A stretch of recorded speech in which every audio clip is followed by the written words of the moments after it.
Sir severe asthma అనేది ఏంటి, దాన్ని ఎలా నిర్ధారిస్తారు? సివియర్ ఆస్తమా 1% ఆఫ్ ఆస్తమా రోగుల్లో, అంటే టోటల్ ఆస్తమా రోగుల్లో 100%, suppose you have 100 patient of asthma, 1 to 5% of patients might have severe asthma. అంటే మీరు రెగ్యులర్ గా ఇన్హేలర్స్ తగు మోతాదులో వాడుతున్నా సరే, ఆస్తమాకు సంబంధించిన కోమార్బిడిటీస్ అన్ని ట్రీట్ చేసిన తర్వాత కూడా ఆస్తమా లక్షణాలు కనుక కంట్రోల్లో లేకపోతే వాళ్ళను సివియర్ ఆస్తమా పేషెంట్స్ అని అంటారు. వీళ్ళలో ముఖ్యంగా ప్రాబ్లం ఏంటంటే వీళ్ళు ఎక్కువగా హాస్పిటల్ విజిట్స్ చేయడం జరుగుతుంటుంది. అంటే హాస్పిటల్లో ఎమర్జెన్సీ 1 కంటే ఎక్కువ సార్లు సంవత్సరంలో ఆస్తమా అటాక్ లో బారిన పడి ఎమర్జెన్సీ విజిట్స్ కి పోవడం జరుగుతుంటుంది. ఎమర్జెన్సీ విజిట్స్ కి హాస్పిటల్కి వెళ్ళవలసిన అవసరం ఉంటుంది. అలాగే కొంతమందిలో ఈ ఆస్తమా సివియారిటీ ఎక్కువ ఉండడం వల్ల ఐసియు అడ్మిషన్, వెంటిలేటర్ మీదకి పోయే అవకాశం కూడా ఉంటుంది. సో ఈ 1 to 5% patients are the major burden on the economy. So వీళ్ళని గుర్తించడం అనేది చాలా అవసరం. సో ఇప్పుడు డయాగ్నోస్ టెస్ట్ ఏం అవైలబుల్ ఉంటాయి సార్ దీంట్లో? సివియర్ ఆస్తమా పేషెంట్స్ ని ముఖ్యంగా గుర్తించడానికి మనం 3 టెస్టులు చేయడం జరుగుతుంటుంది. ఒకటి క్లినికల్ ఇవాల్యుయేషన్, అగైన్ మన క్లినికల్ అది సివియర్ ఆస్తమా అనేది రీకన్ఫర్మ్ చేయాలి, whether it is asthma or something else. Okay, then that is requires a good clinical history, ACT score అని ఉంటుంది, దాన్ని చేయాల్సి ఉంటుంది. Second spirometry test, pulmonary function test లో ముఖ్యమైనది ఇది spirometry test, which involves forced expiratory technique. దాంట్లో FEV1, FEC అనే పరీక్షలను నిర్ధారణ చేయడం ద్వారా vital capacity and forced expiratory volume in first minute, దీంతో ఆ సివియారిటీ అనేది తెలుసుకోవడం జరుగుతుంది. ఇదే కాకుండా ఇన్హేలర్స్ వాడుతున్నప్పుడు ఆ ఇన్హేలర్స్ సరిగ్గా పనిచేస్తున్నాయా లేదా, అలాగే ఎయిర్వేస్ లో ఇన్ఫ్లమేషన్ అనేది ఎట్లా ఉందని తెలుసుకోవడానికి ఫీనో అనే ఒక టెస్ట్ చేయడం జరుగుతుంది. Fraction exhaled nitric oxide test అంటాం. ఈ టెస్ట్ కనుక మనం చూసుకున్నట్లయితే ఎక్స్పైర్డ్ ఎయిర్ లో నైట్రిక్ ఆక్సైడ్ శాతం ఎంత ఉందనేది మనం కాబట్టి యూజువల్ గా ఇది 50 ppb కంటే ఎక్కువగా ఉంటే ఆ పేషెంట్స్ లో ఆస్తమా కంట్రోల్ లేదని అర్థం. 50 parts per billion కంటే ఎక్కువ ఉంటే. సో వీళ్ళలో ఫస్ట్ మనము ఇన్హేలర్స్ యొక్క డోస్, అంటే ఇన్హేలర్ కార్టికోస్టెరాయిడ్ డోస్ అనేది రీఅడ్జస్ట్ చేయడం జరుగుతుంది. అట్లనే వాళ్ళ ఇన్హేలర్ టెక్నిక్ కనుక రాంగ్ గా ఉన్నట్లయితే వాళ్ళకు ఇన్హేలర్ టెక్నిక్ ని కూడా కరెక్ట్ చేయడం జరుగుతుంది. Our advanced asthma and allergy clinic లో ఈ మూడింటిని మనం జాగ్రత్తగా చూడడం జరుగుతుంది. అంటే clinical symptoms, that is reconfirmation of the diagnosis, then assessment of the severity of illness by means of PFT and FeNO. Then third phenotypic establishment, అంటే ఈ ఆస్తమా అలర్జికా నాన్ అలర్జికా. అలర్జిక్ అయితే ఒకవేళ IgE బేస్డా, లేదంటే ఇస్నోఫిలిక్ బేస్డా, లేదంటే నాన్ అలర్జిక్ అయితే న్యూట్రోఫిలిక్ ఇన్ఫ్లమేషన్ ఉందా, వీళ్ళలో ఏమన్నా మనం యాంటీబయాటిక్ ఇవ్వడం ద్వారా సివియారిటీని తగ్గించవచ్చా అనేది ఫీనోటైపింగ్ అండ్ ఎండోటైపింగ్ చేయడం జరుగుతుంటుంది అనమాట. సో ఎండోటైపింగ్ అండ్ ఫీనోటైపింగ్ ముఖ్యంగా మనం సివియర్ ఆస్తమా పేషెంట్స్ లో మాత్రమే చేస్తాం.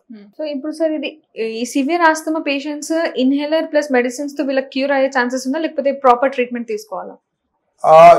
All asthmatic patients should use inhalers regularly. Okay. Any treatment which for asthma, the main it is built on inhalers. Inhalers లో చాలా మందికి ఉండే అపోహల వల్ల చాలా మంది కార్టికోస్టెరాయిడ్, ఇన్హేల్డ్ కార్టికోస్టెరాయిడ్స్ వాడరు.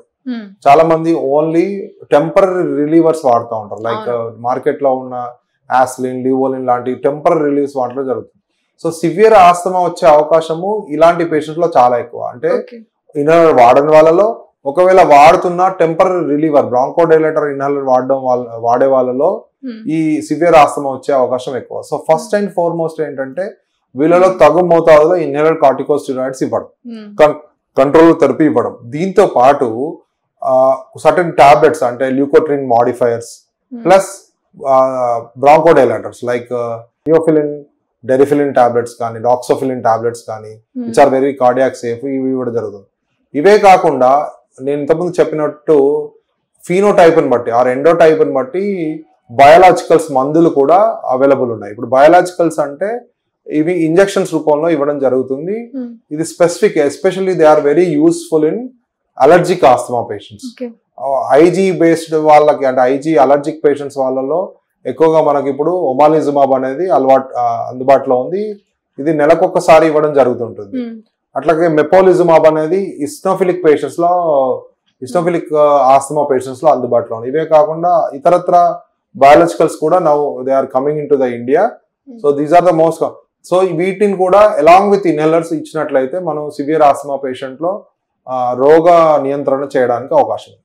సో ఇన్హేలర్ రెగ్యులర్ గా వాడడం వల్ల కూడా సైడ్ ఎఫెక్ట్స్ ఉంటాయి, స్టెరాయిడ్స్ ఉంటాయి దాంట్లో అని చెప్పేసి వాడట్లేదు చాలా మంది, అని లైక్ సైడ్ ఎఫెక్ట్స్ ఉంటాయి, దాని వల్ల ఇంకా ప్రాబ్లం అవుతుంది అని చెప్పేసి చెప్తాను. దాని గురించి మీరు ఏం చెప్తారు? చాలా మంచి క్వశ్చన్ అడిగారమ్మా. ఇన్హేలర్స్ లో మీరు చూసినట్లయితే స్టెరాయిడ్ అనేది మైక్రోగ్రామ్ లో ఉంటుంది, అంటే మిల్లీగ్రామ్ లో 1000 వంతు.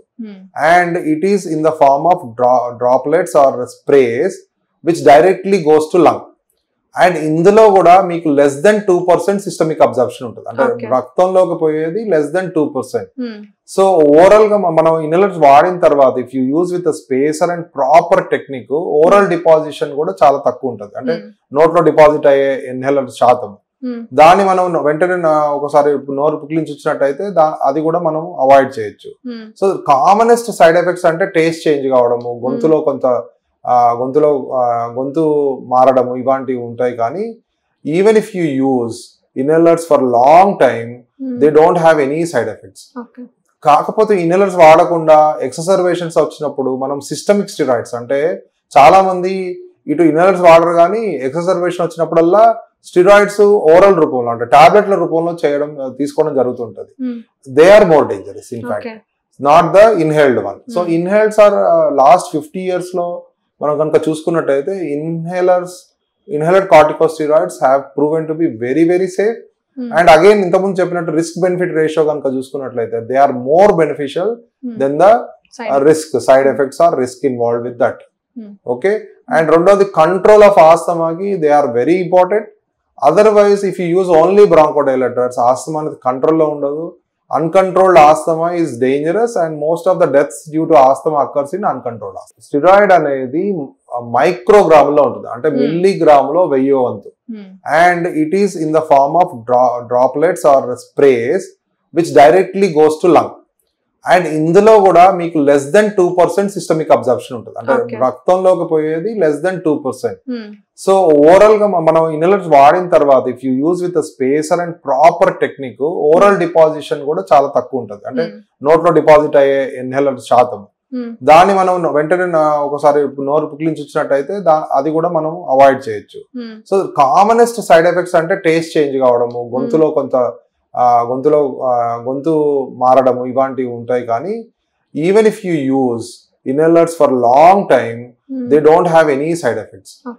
కాకపోతే ఇన్హేలర్స్ వాడకుండా ఎక్సర్వేషన్స్ వచ్చినప్పుడు మనం సిస్టమిక్ స్టెరాయిడ్స్, అంటే చాలా మంది ఇటు ఇన్హేలర్స్ వాడరు కానీ ఎక్సర్వేషన్ వచ్చినప్పుడల్లా స్టెరాయిడ్స్ ఓరల్ రూపంలో, అంటే టాబ్లెట్ల రూపంలో తీసుకోవడం జరుగుతుంటది. They are more dangerous in fact, not the inhaled one. So inhaleds are last 50 years లో మనం కనుక చూసుకున్నట్టయితే inhaler corticosteroids have proven to be very very safe. And again ఇంతకుముందు చెప్పినట్టు రిస్క్ బెనిఫిట్ రేషియో కనుక చూసుకున్నట్లయితే they are more beneficial than the risk, side effects or risk involve with that. Okay. And రెండోది control of ఆస్తమాకి they are very important. Otherwise if you use only bronchodilators, asthma అనేది కంట్రోల్లో ఉండదు. Uncontrolled asthma is dangerous and most of the deaths due to asthma occurs in uncontrolled asthma.